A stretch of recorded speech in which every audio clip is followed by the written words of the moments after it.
क्या आपको पता है कुछ सालों पहले आपने या फिर आपके फैमिली के किसी मेंबर ने विप्रो कंपनी में अगर 1000 रुपीज़ की इन्वेस्टमेंट की होती तो वो 1000 रुपीज़ की इन्वेस्टमेंट आज के दिन 1 करोड़ रुपीज़ से ज़्यादा की हुई होती। और एक फन फैक्ट बताता हूँ कि अगर कुछ साल पहले आपने किसी कंपनी में 1 लाख रुपीज़ की इन्वेस्टमेंट की होती तो वो 1 लाख रुपीज़ की इन्वेस्टमेंट आज के दिन 10,000 रुपीज़ की हुई होती। यानी कि यहाँ पर 90% का लॉस हुआ होता। तो आज का वीडियो हमारा उन लोगों के लिए है जिन्हें स्टॉक मार्केट की नॉलेज नहीं है या फिर जिन्हें नहीं पता कि स्टॉक मार्केट क्या होता है, या फिर उन लोगों के लिए है जिन्हें लगता है कि स्टॉक मार्केट एक जुआ है जहाँ पर आप बर्बाद हो सकते हो। तो आज की वीडियो में हम जो बिगिनर्स को 3 कॉमन सवाल होते हैं उनके बारे में देखने वाले हैं, जिसमें पहला सवाल है कि स्टॉक मार्केट क्या है, दूसरा सवाल है कि स्टॉक मार्केट काम कैसे करता है, एंड तीसरा सवाल है क्या स्टॉक मार्केट रिस्की होता है। तो आइए इन सभी सवालों के जवाब हम डिटेल्स में। हमारे वीडियो का आज का फर्स्ट क्वेश्चन है what is stock market. Stock market क्या है? तो स्टॉक मार्केट एक ऐसी जगह है जहाँ पर बहुत सारी कंपनीज के शेयर खरीदे या फिर बेचे जाते हैं।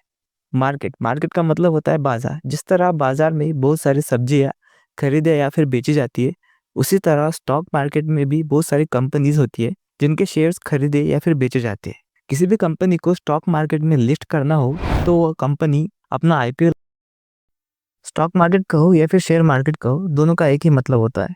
आपने स्टॉक मार्केट में ये 2 वर्ड सुने होंगे, पहला है आईपीओ एंड दूसरा है एक्सचेंजेस।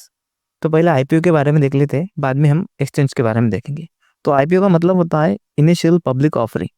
इससे हम एक एग्जाम्पल समझते ताकि आपको अच्छे से समझ में आए। राम एक यम नाम की कंपनी का मालिक है। राम की इस यम कंपनी का वैल्यूएशन 1 करोड़ रुपीज़ है। राम अपनी इस यम कंपनी का बिजनेस एक्सपांड करना चाहता है, बढ़ाना चाहता है, लेकिन इसके लिए राम को 13 लाख रुपीज़ की ज़रूरत है। तो अब राम के पास सिर्फ 2 ऑप्शन बचे, या तो वो बैंक के पास जाकर बैंक से कर्जा ले सकता है या फिर वो अपने इस यम कंपनी का 30% स्टेक बेच सकता है।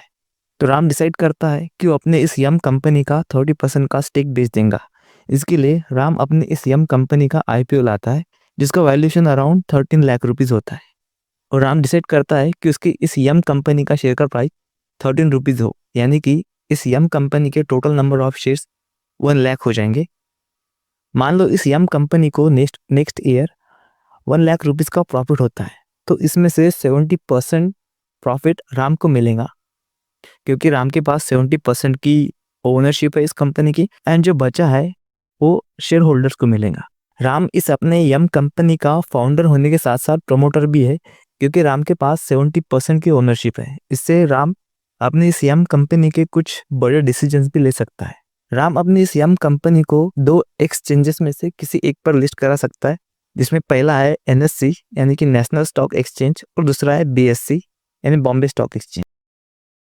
तो अब हम एक्सचेंजेस के बारे में जान लेते हैं। तो हमारे भारत में 2 बड़े एक्सचेंजेस हैं, जिसमें पहला है एनएससी यानी नेशनल स्टॉक एक्सचेंज, और दूसरा है बीएससी यानी बॉम्बे स्टॉक एक्सचेंज। हमारा जो एनएससी है उसकी शुरुआत 1992 में हुई थी, और हमारा जो बीएससी है उसकी शुरुआत 1875 में हुई थी।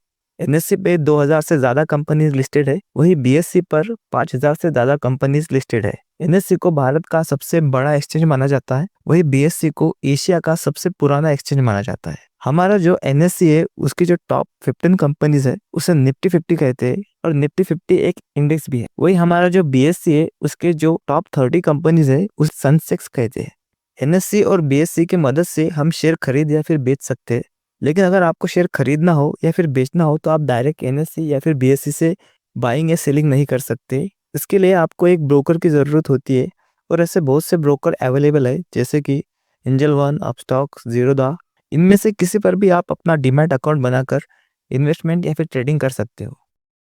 तो अब हम नेक्स्ट क्वेश्चन देखते हैं, जो है स्टॉक मार्केट काम कैसे करता है, how does the stock market work.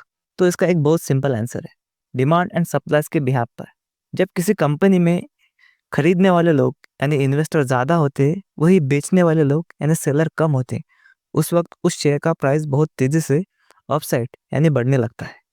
और इसके अपोजिट अगर किसी कंपनी में खरीदने वाले लोग यानी डिमांड कम होती है, वही बेचने वाले लोग यानी सप्लाई ज़्यादा होती है, उस वक्त उस कंपनी का शेयर प्राइस बहुत तेज़ी से डाउन साइड जाने लगता है, यानी शेयर का प्राइस कम होने लगता है।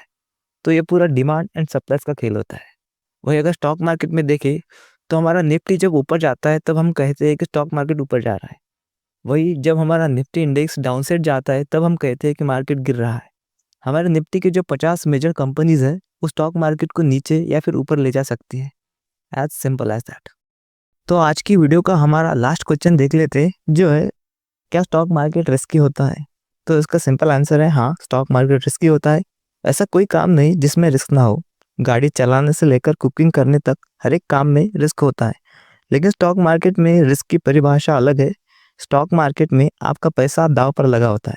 यहाँ पर आपका एक गलत डिसीजन एंड आपको बहुत सारे पैसों का लॉस हो सकता है। लेकिन एक बार जब आप रिस्क मैनेजमेंट सीख जाते हो, फिर उसके बाद आपको लॉस होने के चांसेस थोड़े कम हो जाते हैं। कुछ की पॉइंट्स है जिसे आपको हमेशा याद रखना चाहिए जब भी आप ट्रेडिंग कर रहे हो या फिर इन्वेस्टमेंट कर रहे हो। जिसमें पहला है, किसी के कहने पर कभी भी कोई भी इन्वेस्टमेंट नहीं करनी चाहिए। एंड दूसरा है, लोन लेकर या फिर रिश्तेदारों से पैसे उधार लेकर कभी भी इन्वेस्टमेंट या फिर ट्रेडिंग नहीं करनी चाहिए। आफ्टर ऑल पैसा आपका होता है, नुकसान भी आप ही को ही चुकाना पड़ेगा। एक बहुत बड़े इन्वेस्टर वॉरेन बफेट जी कहते हैं कि कभी भी किसी भी बिजनेस में आंख बंद कर कर इन्वेस्टमेंट नहीं करना चाहिए। जब तक आप उस बिजनेस को पूरी तरह से जान नहीं लेते, तब तक उससे दूर रहना ही ठीक है।